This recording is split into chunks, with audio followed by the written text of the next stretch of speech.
The Great Pyramid itself at Giza, in my opinion, is a multifunctional stone computer and a power generator.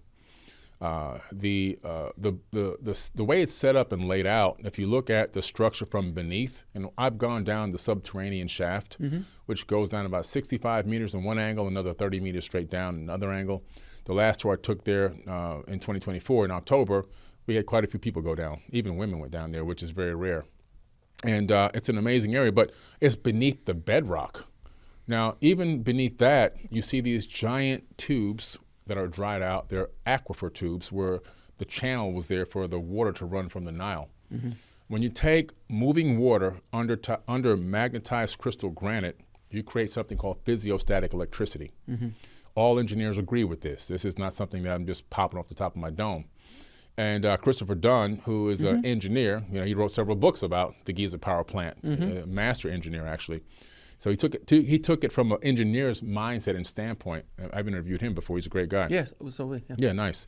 So now those ions flow up into the Grand Gallery, and then I believe there used to be resonating rods going up the Grand Gallery. The slots are there, but the rods are missing now. Somebody's taken them out, and that probably would step up the power until it gets into the King's chamber, and then from there some type of fusion, I believe, would happen.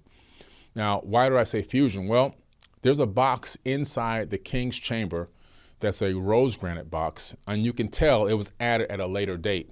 It doesn't appear to be an original piece of the structure.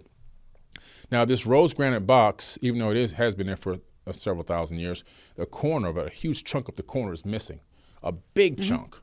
Now, when you see where that chunk may have went, if you look across the room, straight across the room from the angle from that corner piece, there's a huge chunk of granite dented and bent and broken out of the wall that fits the same shape as the corner piece from the rose granite box. So to me, something was energetic within that box, and so I started thinking about it. So I took precise measurements of the box. I checked out measurements that were online and available to me on public record.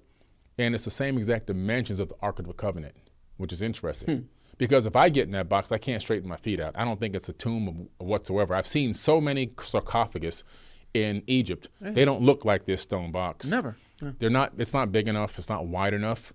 So it had another purpose. And it's quite possible the Ark of the Covenant used to sit in there. Now, why the Ark of the Covenant? When you read all the biblical accounts of the Ark of the Covenant, you discover that it was a power generator. It had immense amount of power. If you didn't have on the right gear, rubber boots and a breastplate and all these gloves and all this, you would be electrocuted. You would drop dead right in your spot. If you didn't also have those particular garments on, you would begin to get symptoms of what we call now radiation sickness, radiation poisoning.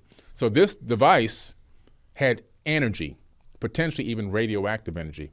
So if the Nile's moving away and the water is drying up underneath the pyramid and the physiostatic electricity is drying out or being reduced, the next step is maybe add an additional piece to this power plant to keep it functioning. So it makes sense to me that if it was possible to integrate that into the structure, they might have integrated the Ark of the Covenant into the King's chamber to keep the power generation going. Now, why do I say it's a multifunctional stone computer?